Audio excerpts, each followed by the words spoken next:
Bem-vindos ao Gente que Pode, o podcast que quer dar voz à diversidade. Eu sou Juliana Golardins e junto com as minhas colegas idealizadoras... Vânia Ferreira. Heloíse Guion. Estamos aqui para abrir a segunda temporada. E nessa segunda temporada a gente vai enfocar bastante nas temáticas sobre a prática clínica. Então, o nosso tema de hoje é a prática centrada na família. E para isso, nós temos a nossa convidada super especial, Juliana Bilhar. Ela é fisioterapeuta, tem especialização em doenças neuromusculares e fisioterapia neurofuncional. É mestre e doutora em ciências, tem diversas certificações na área, nacionais e internacionais. E é proprietária da Clínica Neurologic. Bem-vinda! Obrigada pelo convite. Estou muito honrada de estar aqui com vocês três. Espero que a gente possa ter um bate-papo bem gostoso e falar do que a gente faz dia a dia, né, Ju? Que a gente possa falar do nosso papel junto a essas famílias, a esses pacientes e como nós podemos nos fortalecer.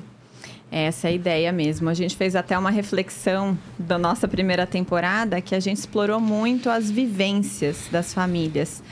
E a gente quer, nessa segunda, enfatizar um pouquinho as ferramentas práticas para os profissionais realmente fazerem a diferença na vida dos pacientes que eles atendem e transformar essas famílias. E aí, essa temática da prática centrada na família, que, como a Elo gosta de dizer, que está me parafraseando... que não é uma técnica, a gente não aprende uma técnica de prática centrada na família, isso é uma filosofia de cuidado, é uma forma de entender o processo terapêutico com um olhar centrado, ou seja, colocando a família no centro, principalmente das tomadas de decisão. E aí, Ju, eu queria que você falasse um pouquinho da sua experiência nesse sentido, que eu sei que você tem uma abordagem centrada na família. Eu queria que você falasse um pouquinho dos desafios da implementação desse olhar, que muda esse foco de olhar para a doença e olhar de uma maneira ampliada para esse contexto em que a criança, em que aquela pessoa é muito mais do que um diagnóstico. Eu acho que a gente que já atua na área há mais tempo, então aqui a gente já está falando talvez de quase 20 anos de trajetória. A gente teve sim uma mudança de olhar, então a gente começa a ver o nosso papel como fisioterapeuta, como profissional da saúde, como profissional da educação. O nosso papel como alguém que está ali buscando auxiliar o outro. E aí, dependendo de onde a gente vai estar ali, né, tendo a nossa atribuição, isso vai ter uma vertente diferente. Mas a gente mudou essa lente, esse ângulo de como o cuidado era prestado. Então, quando eu me formei, lá há muitos anos, né, quando a Heloíse ainda estava mamando no peito, era criança, bebê, aquele momento, a gente teve uma formação voltada ali para o atendimento específico daquele paciente, reforçando as dificuldades que aquele sujeito apresentava. Isso na pediatria, isso no adulto, isso no idoso. O olhar era focado na deficiência, na limitação. E aí a gente ia atrás de técnicas e recursos para resolver aquele problema, que era um problema e que há, sim, uma dificuldade, o olhar era voltado para isso. Então, eu vim, sim, de todo um processo de aprendizado para a minha formação como fisioterapeuta, voltada para a dificuldade, voltada para a limitação, voltada para o diagnóstico. Então, vamos pensar no diagnóstico paralisia cerebral, que para nós é algo muito próximo no nosso dia a dia. Nós trabalhávamos para tratar o tônus, para tratar o encurtamento. Eu nem vou pensar muito nisso porque me incomoda falar, me incomoda, me irrita. Eu me irrito com algumas coisas, vocês não conhecem. E aí a gente vai vendo ao longo do tempo uma mudança de construção. Uma construção voltada para entendimento que há, sim, uma dificuldade relacionada com uma condição clínica, por exemplo, a paralisia cerebral, que pode levar, sim, a dificuldades. E isso relacionado àquele indivíduo, às características biológicas. Mas saúde não é a ausência daquele problema ou daquele diagnóstico. Saúde vai muito além disso. Então, quando a gente pensa numa intervenção ou numa estratégia ou uma abordagem centrada na família, eu entendo sim que tem um indivíduo que apresenta alguma limitação, alguma dificuldade, alguma deficiência, né? A gente pode pensar na forma como isso pode ser descrito, mas que nós temos como pilar central para que aquele indivíduo possa ter uma melhora da sua saúde, o que envolve participação e a realização das suas atividades junto à comunidade, quando a nossa intervenção é voltada para a comunidade. O que é mais próximo da comunidade daquele indivíduo? A família. Então, a gente começa a entender que essa família é o pilar central. Não é se eu faço um método A, B, o quanto tempo que eu alonguei, o quanto tempo que eu tentei normalizar alguma coisa que não é nem o termo que a gente usa mais, mas sim como que eu coloco aquela família como protagonista. E é o que eu faço no dia a dia. Primeira coisa, eu converso com aquela família, o que até em algumas situações atualmente não é algo comum. Eu lembro que a gente ouvia no começo, você vai conversar com a família, vai perder tempo conversando com essa família, né? Eu falo que perder, não é perda de tempo, é um investimento de tempo se a gente acolhe, né? Mas a gente ouvia muito isso, até de supervisores de estágio, quando vai perder tempo falando com a família, não, você tem que alongar, você tem que isso, né? Aquela 30 família segundos, é uma família problema.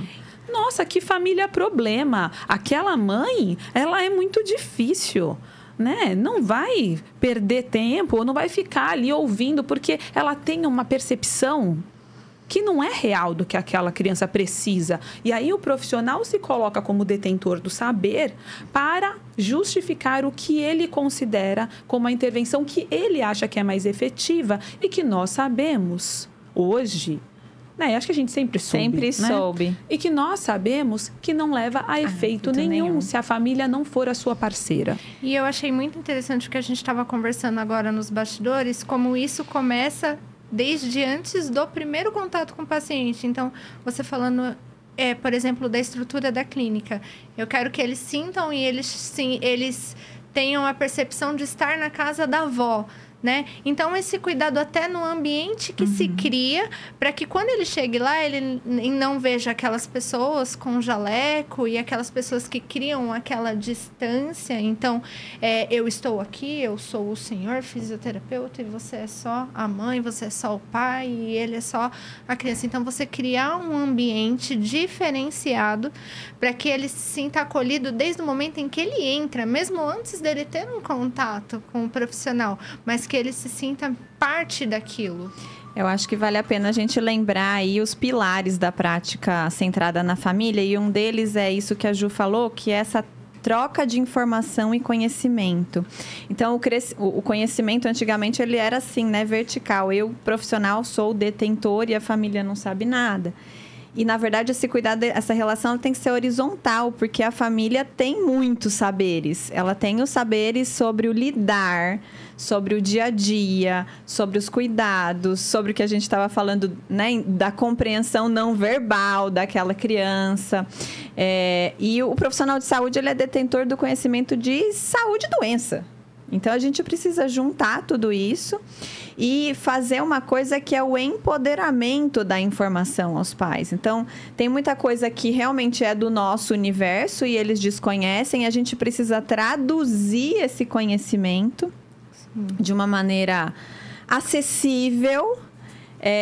E aí eu queria, Ju, que você falasse um pouquinho de como fazer isso, né? Eu tenho alguns exemplos, né? Eu vou falar um e depois você continua. Que eu gosto, por exemplo, de falar ou dar orientação, até às vezes de um exercício e falar assim, tá bom, você entendeu? Porque às vezes é tanta informação que a gente joga, a pessoa faz, entendi. Então, o que é que eu faço? Tá bom, então explica pra mim, com as suas palavras, o que você sabe sobre a condição do seu filho? Ou o que você entendeu do que eu falei? Ou me mostra como é que você vai fazer esse exercício, porque aí eu começo a ter ideia de que momento do sofrimento ela tá, porque às vezes ela entendeu de outra forma porque tem um momento de sofrimento especial ali, ou às vezes o grau de escolaridade, influencia em como ele recebe. Então, aí, quando a pessoa conta a versão dela, você já começa a entender aonde você está caminhando e como que você tem que adequar a sua linguagem para que se fazer entender. E aí, eu queria que você comentasse um pouquinho como é que você faz. Eu acho que você trouxe, né, a questão do ser claro. A questão de escolaridade, sim, ela impacta em como eu vou falar. Então, assim, dependendo da família que eu vou receber, primeiro eu vou escutar aquela família. Eu vou escutar realmente o que ela entende sobre a condição, quem encaminhou, o que esse profissional já falou. Até porque, às vezes, a gente é repetitivo. E eu fico sempre me colocando naquele papel. Quantas pessoas você já foi? Tá. Quantas pessoas falaram a mesma coisa? Eu não quero que ela perca tempo comigo. Eu quero que ela me fale o que ela já entendeu sobre a condição. Nesse momento, eu vou entender um pouco em como que eu vou organizar a minha fala. Porque quando a gente recebe um paciente que fala assim, Ju, vocês sabem, todos me chamam de Ju. Então, Ju, doutora passou um pouco longe. Ju, eu não entendi muito o que o doutor falou. Eu entendi mais ou menos isso, mas você pode explicar para mim? Eu ouço isso com muito mais frequência do que eu gostaria. Então, provavelmente, a clareza não está sendo ainda um componente para aquela família. Então, eu preciso ser clara. E aí, a gente vai adequar. Eu acho que todo mundo quer saber da condição do seu filho. Vânia quer saber, Luiz, Ju, eu com os meus, temos, né, cada um tem seus filhos aqui. A gente quer saber das dificuldades do nosso filho. Eu não estou... aquela família não quer saber muito. Isso, para mim, não existe. Isso, para mim, é preguiça do profissional que não quer falar. Né? Então, aquela família vai me falar e eu vou precisar adequar a minha fala. Ou pressupor que já sabe, né? Já sabe o que é tônus. E você tem que falar exatamente. Às vezes, até aquela família tem um alto grau, e a gente falou isso na temporada passada, às vezes ela até tem um grau de escolaridade, ela tem um nível de conhecimento, mas talvez o momento em que ela esteja vivendo de sofrimento não permita que ela assimile aquela informação da mesma forma. E a gente deu o exemplo da hipertonia, né? Hipertonia. Você entendeu? Entendi. Lá fui eu pro Google, né? Porque eu fiquei até constrangida de perguntar. E aí eu falei, aumento é bom. Então tá ótimo. Tá aumentado o tônus, tá ótimo. E na verdade os profissionais eram super humanizados, mas eles não entenderam que o meu momento de sofrimento era tanto que eu não tinha clareza para distinguir aquilo. Então, de repente, explicar aquilo e ter certeza de que não só você entendeu, mas você entendeu como. Né? Você podia me explicar para mim, explicar o que você entendeu disso? E eu acho que isso faz muita diferença. E ainda mais, né, nesse momento que a gente vive, que todo mundo tem muito acesso à informação, o que é ótimo. É ótimo, sim, que eu possa, sim, ver ali o que meu filho tem, que eu consiga ter algum local que eu procure. Mas, ao mesmo tempo, a gente é bombardeado por muitas informações. Doutor Google sabe de tudo, né? Nos deixa muito confusos. E, às vezes, nem sempre das melhores informações. Então, a gente fica muito confuso com isso. Tá muito confuso?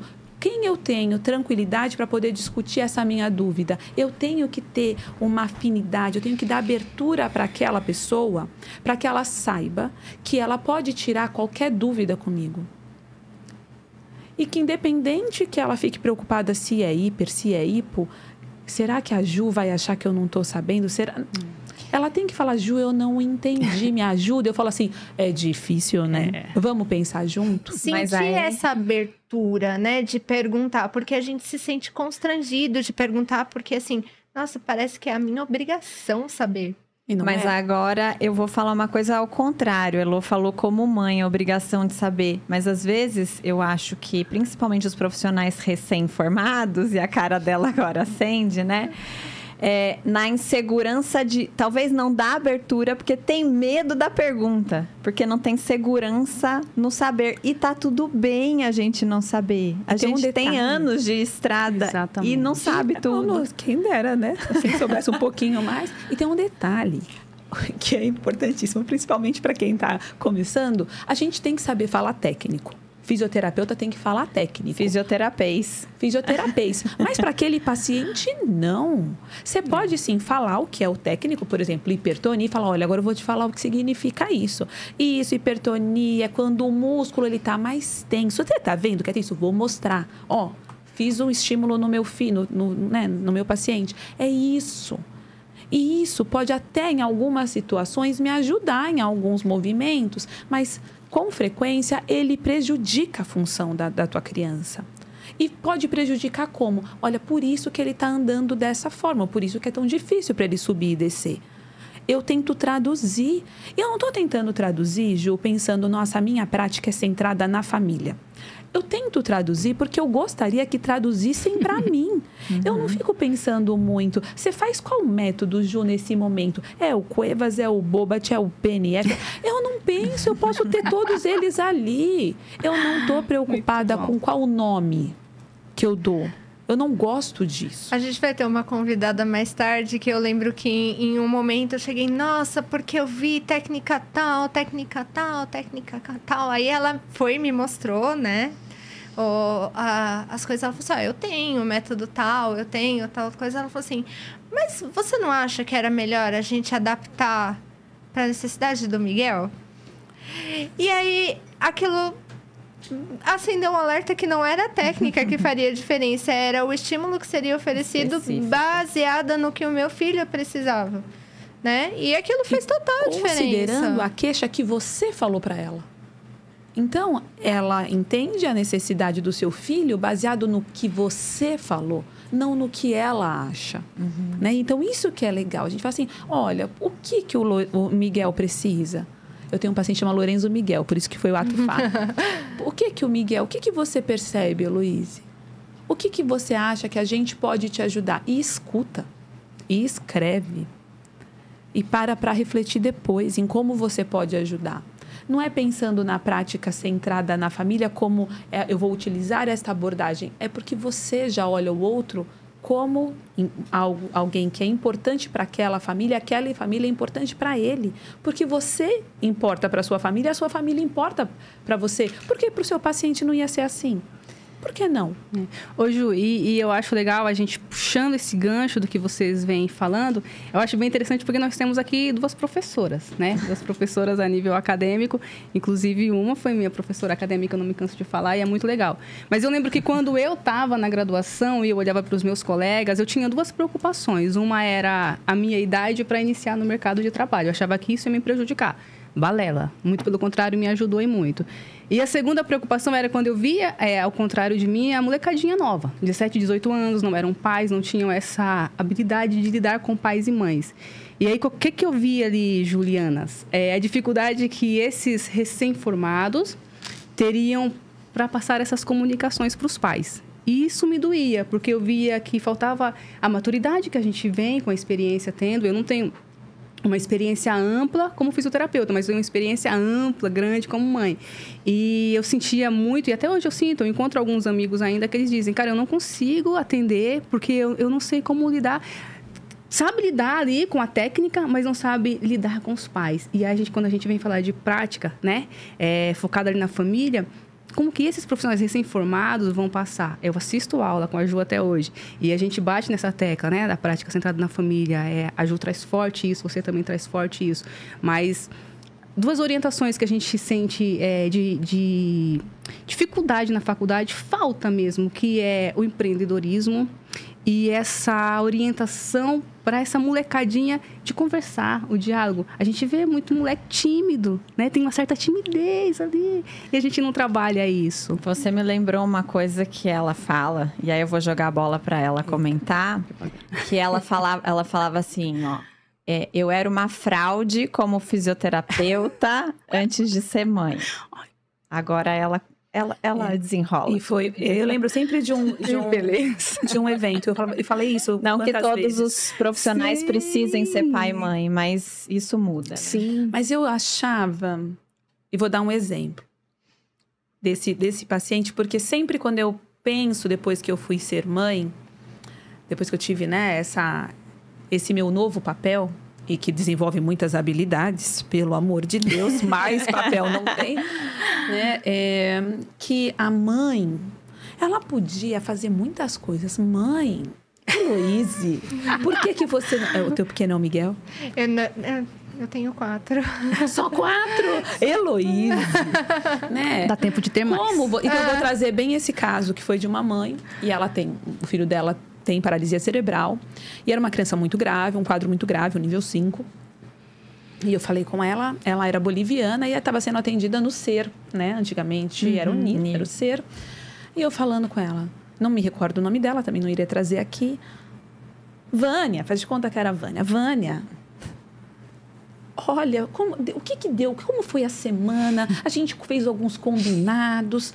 Como que foi? Ela fez assim, não consegui fazer nada, Juliana. E eu, assim, ele não era filho único. Não, eram 4. Eram 4. Você lembra desse paciente? Era Elo, então. E aqui eu comecei a suar, assim, suar por dentro. Eu falei assim, como não? Ficava estressadíssima. Né? Gravíssimo. Eu tive alguns terapeutas. Ela ficava um quadro gravíssimo. estressadíssima. E eu me envolvo com as famílias.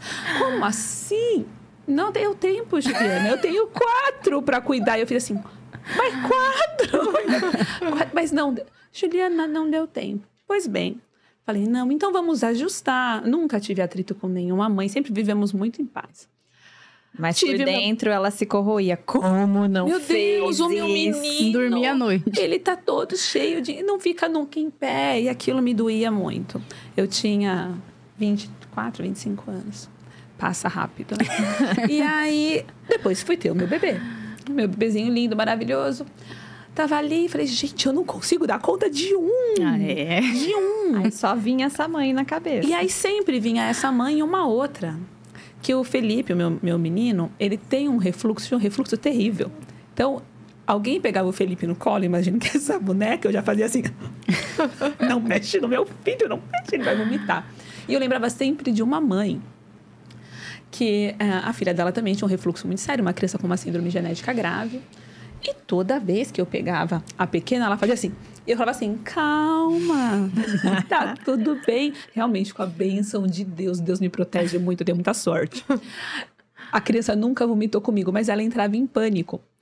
E aí eu falava, não, calma, tá tudo bem. Quando eu voltei de licença maternidade, ela veio e falou, só pensei em você na minha licença.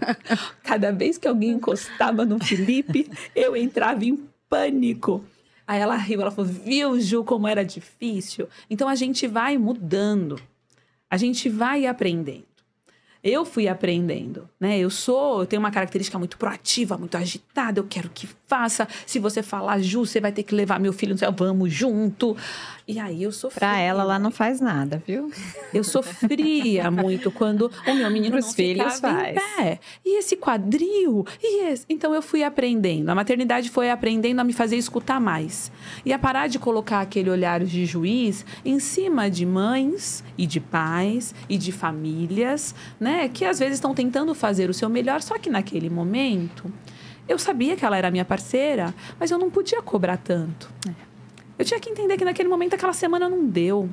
E tá tudo bem. Vamos ter que arrumar, né? Alguma coisa a gente vai ter que arrumar. Entender esse contexto, acho que é muito importante. E eu acho que essa mudança de padrão fez a gente mudar como um todo, seja na terapia centrada na pessoa ou centrada na família, quando a gente para de brigar com tônus, né? Quando a gente para de mudar, a gente começa a enxergar tanta potencialidade no nosso paciente. Olha tudo que eu posso. Então, eu vou ficar focado se ele é hipotônico ou em tudo que ele consegue fazer apesar da hipotonia. E eu vou buscar. E assim, às vezes a gente olha e a gente pensa no que ele não faz e esquece em conseguir levar aquele paciente para um lugar onde ele tenha qualidade de vida independente do que ele não faz. E olhar para o que ele faz. Exatamente. Ou o que ele está quase conseguindo fazer, Exatamente. que ali ele tem potencialidade de ser ajudado e ter mais autonomia. E mudar esse olhar da família, porque eu acho que durante muito tempo as mães, principalmente as mães da neuro, elas levavam os filhos para os centros de reabilitação, embora não goste muito desse termo de reabilitação, né? Acho que é muito mais habilitar aquela criança. Então, assim, elas levavam para esses centros numa esperança de cura, de mudança drástica. E quando isso não vinha, elas ficavam realmente frustradas. Nossa, eu trago meu filho aqui, é um esforço, eu venho várias vezes por semana, eu sacrifico meus outros filhos, eu deixo de limpar minha casa, eu deixo de fazer as coisas por mim, e meu filho não está melhorando, porque, na verdade, ela enxergava aquilo que ele não conseguia fazer. Mas quando eu mostro para aquela mãe toda a potencialidade que aquela criança tem, ou mostro para aquela pessoa, olha, você realmente não consegue fazer isso, mas olha tudo que você consegue fazer, vamos tentar te deixar ainda melhor no que você consegue fazer, para que o que você não faz talvez não tenha tanto impacto no seu dia a dia.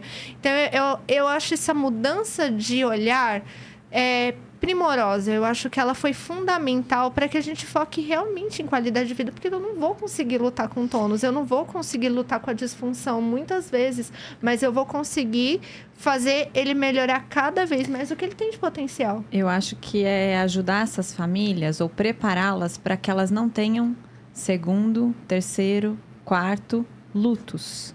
Porque o primeiro luto é o diagnóstico, mas depois vem um segundo luto quando ela entende de fato que não vai curar ou que não vai ser igual o filho típico. E em algumas condições de saúde, a gente tem às vezes até mais preconceitos. Então, eu posso até dar um exemplo mais palpável para todo mundo, que é no autismo, por exemplo, né? Então, vem o primeiro luto é o diagnóstico, o segundo luto é perceber que não é TEA nível 1 ou leve, não tem nada de leve. Aí, o terceiro luto pode ser um diagnóstico de uma comorbidade, de uma associação com TDAH, com uma deficiência intelectual. Então, são séries de lutos. Ou então, outra condição, né? Eu tive um paciente recente com uma síndrome genética. E aí, todo o resto, que era uma característica mais motora, mas todo o resto era negligenciado. Porque ele tem a síndrome X. E esse menino claramente tem um autismo associado, mas há uma resistência na aceitação e essa parte do comportamento não é tratada. Isso está tendo impacto no contexto geral, porque uma resistência ao segundo diagnóstico, ao segundo luto. Eu acho que a gente tem uma questão de fala e de escuta. Eu tenho sinalizado até para alguns colegas, né, nas conversas que são informais, que eu estou, às vezes, muito cansada da fala do profissional da saúde. A gente fala o tempo todo de diagnósticos. E a gente reforça, assim, muitas vezes na nossa fala, as limitações. Engraçado que eu posso falar várias limitações da minha criança. Eu tenho várias. Eu sou típica, teoricamente, né? Tem ali o termo. Mas na minha criança eu falo, nossa, não faz isso, não faz aquilo, não faz aquilo. Isso tem me cansado muito. Porque pode ser usado, esta fala pode ser usada para enclausuramento de famílias. Você se sente enclausurado. Eu tenho que resolver esse problema. Porque se eu não resolver esse problema, o meu filho não vai ter qualidade de vida, não vai ser feliz.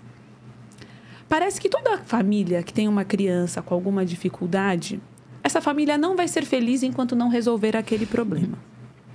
Então, Heloíse, você só vai ser feliz se você resolver esse problema. Então, por isso que você vai todo dia para a clínica. A sua família, o seu filho só vai ser feliz se você se a gente resolver esse problema. E o que a gente coloca? Várias estrelinhas ao redor e coloca até, sabe, num painel luminoso. Problema, disfunção, alteração. É só aí, quando a gente resolver, quando ele começar a andar, ou aí depois quando ele começar a correr, que ele vai ser feliz. Como se fosse possível se responsabilizar pela felicidade do outro. E que não é isso quando a gente pensa em prática centrada na família, ou quando a gente pensa em saúde, não é isso. Só que se eu falo isso para essa família desde o início, olha a dificuldade, ele não faz, a gente tem que resolver, porque o método tal vai levar ele a resolver. Você vai criando estigmas de libertação que nunca vão acontecer. É verdade. Isso é muito duro. A gente vai colocando sobre aquela mãe, sobre aquela família, uma responsabilidade que não é. E que não é alcançável. E aí essa pessoa vai ficar quanto tempo? Tempo ali? Falando, olha, eu só vou conseguir fazer isso quando o meu filho fizer. Né? A habilidade que o fisioterapeuta falou que ele tem que fazer. E aí a gente não permite que essa família saia de casa, tenha momentos felizes, porque elas não se permitem nem comemorar, né? Um aniversário, sair de casa, ir para um shopping, porque como que você pode estar tão feliz assim se vocês passam por isso, né? E a gente vai criando, como você falou, amarras. E é o contrário, né? Isso que eu tô falando dos vários lutos, é isso do profissional tá consciente desse processo de sofrimento e preparando essa família para enxergar as potencialidades, o que pode acontecer no futuro, tudo bem, para prevenir danos. Mas o que a gente pode fazer agora que vai promover experiências felizes para a família toda, não se perder nesse papel de... Não deixar o papel de mãe e virar gestora, fiscal de tala, né? E o irmão mais velho virar o tutor do que tem a deficiência. Enfim, a gente permitir que esses papéis aconteçam e que tá tudo bem. Tem uma pequenininha minha é uma paciente minha. E eu estava conversando com a mãe dela. E ela falou assim, Ju, toda vez quando vem falar, né, da minha filha, eles falam assim, tadinha. Difícil, né? Ela falou, não é. Não é. É maravilhoso ser mãe da minha filha. Eu consegui alcançar o que eu queria como mãe, sendo mãe dela. Não é um sofrimento. Porque se fala assim, nossa, é sofrido, difícil. Nossa, essa mulher tem que ser guerreira. Guerreira, né? A gente coloca... É a maneira de dizer que ela é forte para não precisar me responsabilizar por aquela mulher ser sobrecarregada. E aí ela me disse, mas eu sou feliz sendo mãe dela e eu não imaginaria ela de outra forma. Tá tudo bem. Né? A maternidade aí, né? A gente pode colocar o termo maternidade atípica, tem sido maravilhosa para mim. Se ela fala isso para alguém que falou, vai falar, nossa, resiliente. Resiliente. Ela me inspira. Sim, ela me inspira também, como você me inspira, como a Vânia, como a Ju e quanto tantas outras. Mas é colocar sempre o problema à frente. É verdade. E reforçar isso e saltar aos olhos. Ó, esse é o problema. Coitada. Ai, que dó. Nossa, que anjo de criança. É um anjo. Tudo isso que a gente vai... Todos esses estigmas, esses termos inadequados levam à exacerbação do sofrimento. E a doença vem primeiro que a pessoa, né? A pessoa não existe, né? E isso é tão forte que você fala que eu costumo muito, né? Estar com meu filho em shopping, em igreja, na praça. Aí as pessoas olham, vê ele grande, né? Já tem 25 anos. E, nossa, o que ele tem? Né? Não pergunta primeiro o nome dele. Qual o nome dele? É seu filho? Não, o que ele tem? Então, a doença parece que vem sempre primeiro, né? O diagnóstico vem sempre antes da pessoa. A gente tem que quebrar isso. E a gente tem que se posicionar. A gente tem que se posicionar. Acho que é o nosso papel como profissional da área da saúde, como educador em saúde, e no nosso papel como professor, né, de fisioterapeutas, de outros profissionais da saúde, um posicionamento muito claro, né, de como a gente vai se portar. Você não vai ali abordar uma família para falar do problema que você viu, sendo que essa família não pediu a sua orientação, meu amigo. Você não vai fazer isso. Porque se ela quiser uma consulta, ela vai no seu consultório. Você não vai chamar lá na praça e falar, o que tem na perninha dele? Por que você não está usando tala? O que tem na perninha dele? Me conta.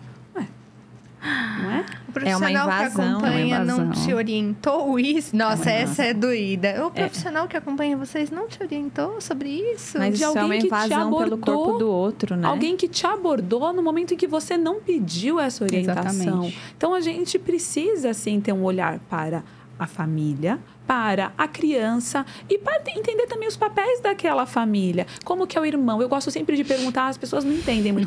Como é que chama o irmão? Chama, tá, me fala a idade. Ju, você gosta de marcar? Gosto, eu gosto de saber com que ele vive. Tem cachorro?